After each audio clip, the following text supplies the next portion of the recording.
So I saw Kid 90 last night on Hulu, which is this documentary that solely Moonfry did based off of all of her home videos from growing up in the 90s as a teenager, a famous teenager and all her famous friends. So she said that she had all this footage locked up in a storage facility and decided that she wanted to go back and see if her life was as she remembered it. So she, for the first time, went back and looked at everything and made this documentary.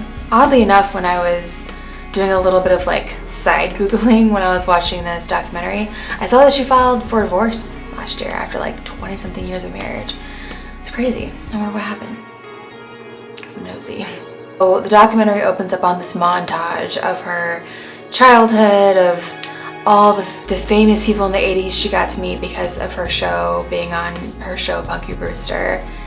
When I was watching it, I was just almost overwhelmed with all the visuals because I felt like I would need to go back and watch it multiple times, even though after watching it I thought it was good and I liked it for what it was, but I didn't have enough details on Jonathan Brandis for me. When I saw the preview for the documentary, I saw pieces of him in there, and if you don't know who he is, he was everywhere in the 90s.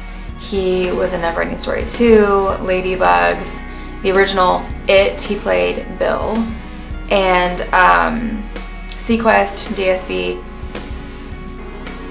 He was everywhere, and he was my ultimate childhood crush, and in 2003 he hung himself.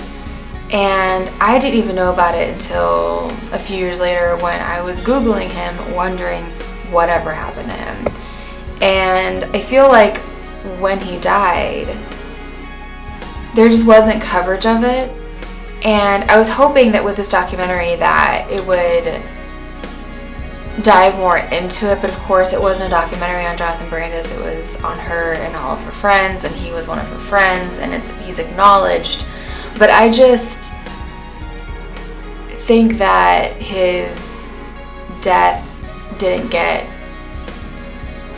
I'm trying to think of a word to describe it as, not, obviously not to glorify it or anything, but like, not the attention that it deserved, but just like, not the recognition that it deserved, but just that he, like, his passing just wasn't really acknowledged the way that, I don't know, a fan like me would have wanted it to be. And when I was watching this documentary, I thought, I really wish that somebody would do a documentary on him. And a while ago, years ago, his friend Daniel Harris, I know this is like a long-winded thing about Jonathan Brandis, and it's a part of the documentary, but it's not the whole of the documentary, and probably I shouldn't spend too much time on it, but I'm a Jonathan Brandis fan, and I probably would have watched the documentary had he not been, had clips of him not been used in it. I would have still watched it for the 90s and nostalgia. But his friend Daniel Harris, who was in Don't Tell Mom the Babysitter's Dead and some sequels to Halloween, she was really good friends with him, and she kind of went in a little bit of detail about what happened that night, about how just the few details that we do know is that he had friends over at his apartment, and he excused himself and hung himself in the hallway, and they found him, took him to the hospital, where he later died from his injuries. And there was an Hollywood of Boulevard of Broken Dreams that did talk about him and other actors that died really too soon.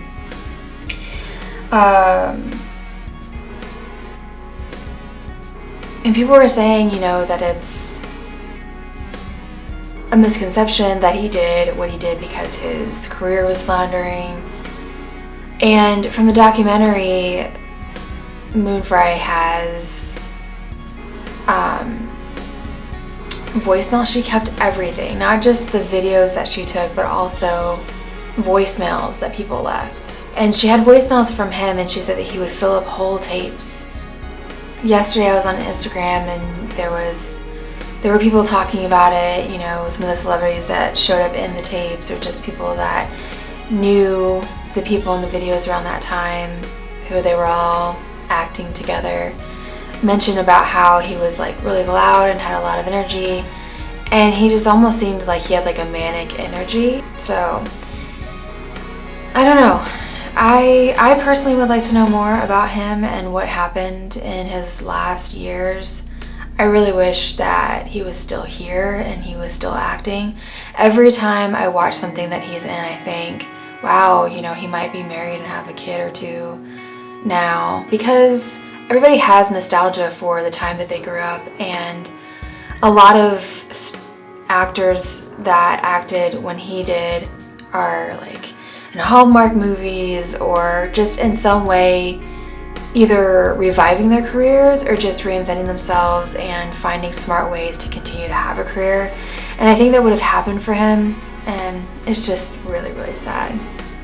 So you see people interview like Steven Dorff, who I will always remember from The Gate. I grew up on a really weird, some mainstream, some really odd B horror movies, and The Gate, I feel like, is one of those really odd horror movies. I don't know if you could consider it a B horror movie, but I always get so excited when I come across people online that know of these movies, that I just felt like I was the only one. Like, my sister knows of them, not as well as I do, because I don't think she ever really connected with these movies, but outside of her, I don't know anybody personally that's ever seen a lot of these really more obscure horror movies. I'm a huge fan of Nightmare on Elm Street, like a big fan of Nightmare on Elm Street. Nightmare on Elm Street 4 is my favorite movie of all time. Who says that? Me, I guess. So anyways, he was in The Gate as a child. So he was a child actor. And then the only other thing that I know of him doing was a Britney Spears video. And that's it. And then of course Brian Austin Green from 90210. Apparently they were really good friends, and Mark Paul Gosselaar, who she apparently had a crush on. She talks about all the crushes that she had back then. She had crushes on everybody, according to her. And a lot of these actors, you know, if they were on a show, they would have another actor who might have had a different show at the time or later on guest star on their shows. There were a lot of crossovers, and they all became friends. So I think that there was, Mark Paul Gosselaar was on an episode of Punky, I think. Anyway, her mom was a single mom who had a catering business, and her dad was involved in the civil rights movement and was an actor and was friends with people like Marlon Brando and Paul Newman. I have never heard of him. His name is Virgil Fry. He's passed away now, but apparently he wasn't around a lot when she was a kid. But everybody would hang out at her house. Her house was very welcoming and people felt safe there. In the documentary, they talk about how her mom was like everybody else's mom. It was the cool house where kids, you know, felt like they could hang out. And then there's a part in the documentary where she talks about her rapid development and her subsequent breast reduction surgery. And just talked about how when she was 13 being objectified, you know, the roles that she would get guest starring on shows after Punky Brewster would be centered around her body. And she thought that in addition to just like physically feeling more comfortable, the breast reduction would help her be taken more seriously, which it didn't wind up doing that. She didn't, I guess, wind up having the career that she probably wanted to have. And since this documentary was based on the 90s, it doesn't really talk about the early 2000s, which she did wind up getting a guest starring role in Sabrina the Teenage Witch, which I love that show. I remember being in middle school and coming home. TGIF was like a thing. You know, you would have Sabrina the Teenage Witch and Boy Meets World and whatever else was on during that time. The 90s was when I grew up. I was born in '86, and so I grew up during the 90s, and then like, you know, early 2000s, turning 18 in 2004. So I have a lot of nostalgia for these actors and the shows that they were on. And it's funny because when she showed her going in for her breast reduction surgery, I don't know if it was the doctor that was going to be operating on her, but some medical professional asked her for her autograph. I don't know if in LA at those hospitals that's common practice or if it's frowned upon or not, but apparently this person's daughter was a fan of Punky Brewster when she went in. And then you see footage of Jonathan Brandis visiting her after her surgery, and he seemed so sweet with her. But she continues to talk about how she couldn't really get out of Punky Brewster's shadow. Everybody wanted her to stay a little girl and to not do adult things, but which is weird because I guess when it comes to, I don't know, because they were talking about how she was, after Punky, she was just getting guest roles, you know, objectifying her body, but also people at the same time pigeonholed her to Punky Brewster. And she would do all these PSAs, you know, with all these other 90s actors, child actors, talking about, you know, just say no to drugs. And then in the documentary, at the same time, they were showing footage of when they got into all these drugs, and they did all kinds of drugs. Like, it's just some did them more than others, and it became a problem, and they would later overdose or commit suicide. Others experimented, and even maybe if their career didn't flourish after a particular role, you know, they didn't go down this dark road of like constantly doing drugs or overdosing. Brian Austin Green talks about his disappointment with his rap album, his hip-hop album not doing well, and people not taking him seriously. They called him the poor man's Vanilla Ice. And I gotta admit, I don't know. I wasn't really a big fan of him or his hip-hop career. I don't know any of the music that he did. I just know on 90210 that was kind of like his character's thing. So I guess they took some of his personal interests and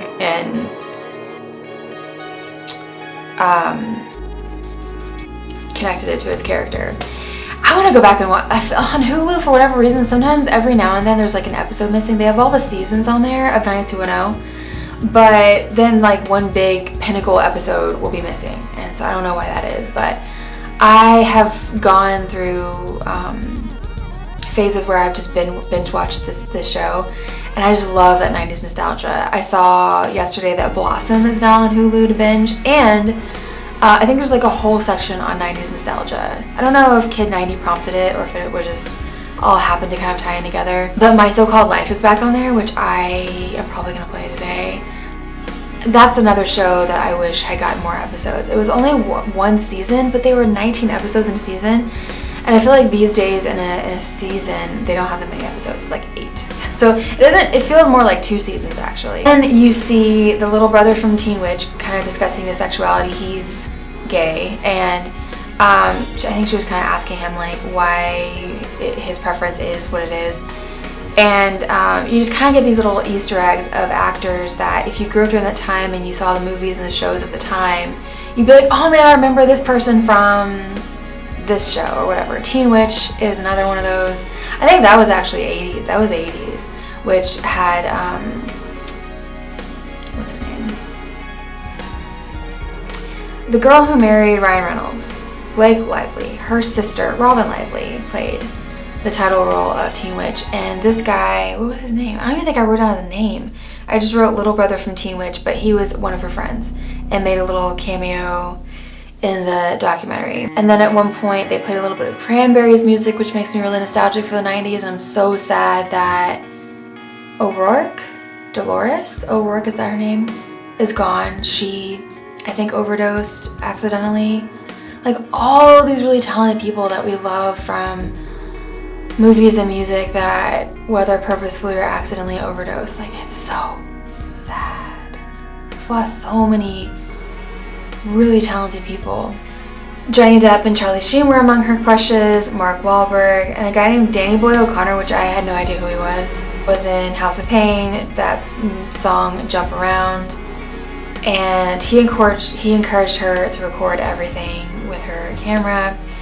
And it's cool because they'll have some footage of them just driving in their cars and she'll kind of be having her camera out the window just showing LA. And I live in the Seattle area, so I just think that West Coast is so beautiful. I love all the hills and just the water, like it's just beautiful over here. So I loved seeing that. I've actually never been to California and I want to visit all over. I want to go and visit some landmarks, like I want to go see the apartment that Jonathan Brandis was living in when he died, and the Nightmare on Elm Street house, like the famous Nightmare on Elm Street house. And I want to go to the graveyards and see celebrities' gravestones. I'm a really morbid person, I think. My husband thinks so. They talk about suicide a lot in the documentary because she lost, I think at the end they do this kind of in memoriam, is that how you say it? I think she lost like 8 friends that they kind of touch on throughout the documentary. And one guy is named Sean Caracina, I think is how you pronounce his name. I don't know who he is. I googled him. I couldn't find much on him. I don't know what he did, but he was a celebrity, and she has him on video talking about how he hasn't found happiness, and he told his mom that she was insane, and she cried, and that he thought about suicide, and he wound up dying from suicide. And then they show Jonathan Brandis again, and you listen to some of the voicemails that he left for Moonfry. Moonfry sounds weird, but I feel like if I say Soleil, it sounds like I know her personally, and I don't. But I'm gonna say Soleil because saying Moonfry just sounds weird. No offense. But apparently Jonathan Brandis and Soleil Moonfry, talked about getting married and having kids someday, and he talked about how he loved her. I had no idea. I know that he dated the girl from Fresh Prince of Bel-Air, Tatiana Ali. And Danielle Harris talked about how they had like some secret brief romance. I think he might have like had a romance with Vanessa Shaw, is that her name? She was in Ladybug. She played his love interest in Ladybugs, and she was also the love interest or like the hot girl in Hocus Pocus. Allison. I had to think of the little sister doing that scene of like, oh, Allison, kiss me, Allison, or whatever. Where she's making fun of her brother Max for having a crush on her. And then there's a voicemail from someone named Rodney Harvey, which I have no idea who he was. I had to Google him as well. He was an actor. He was in My Own Private Idaho. He had a role apparently. I want to watch that movie because it has River Phoenix as well, which is another huge name and big talent who died of an overdose in the 90s. But Rodney Harvey died of a drug overdose in a hotel, Barbizon, in 1998. David Arquette, who comes from this big Hollywood family, he was interviewed about people just being done with the world, about his kind of perspective on the people that he knew in his life that he lost through suicide or drug overdoses. And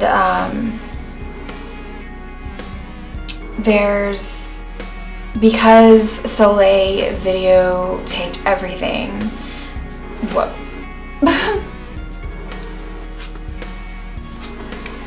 there's footage of LA during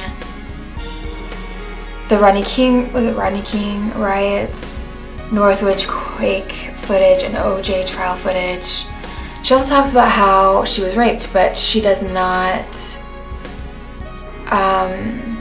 say who it is. And so I think everybody who watches this documentary is guessing about who it is. And shortly after she talks about that, she talks about her first time being with Charlie Sheen. I don't think that the two are meant to be connected, because she thinks really fondly of him, but also the guy who assaulted her, she said, had many faces of which she still loved afterwards. I would like to know who it was. I think we all would, because we're nosy. You see a clip of the guy from Twin Peaks who was the like side piece of Shelley, the waitress. I don't know his name. She was friends with him. But David Arquette talks about all the drugs that they did, and that he would do a little of a drug and then not do it for a while so that he wouldn't be strung out. And so that was his strategy of doing drugs and not dying, I guess. And Soleil talks about this next chapter of her life where she went to the actor studio in New York at 18 for college. She got into the skate culture and became friends with these people who made a movie called Kids. Was it called Kids? It's like a skateboarding movie.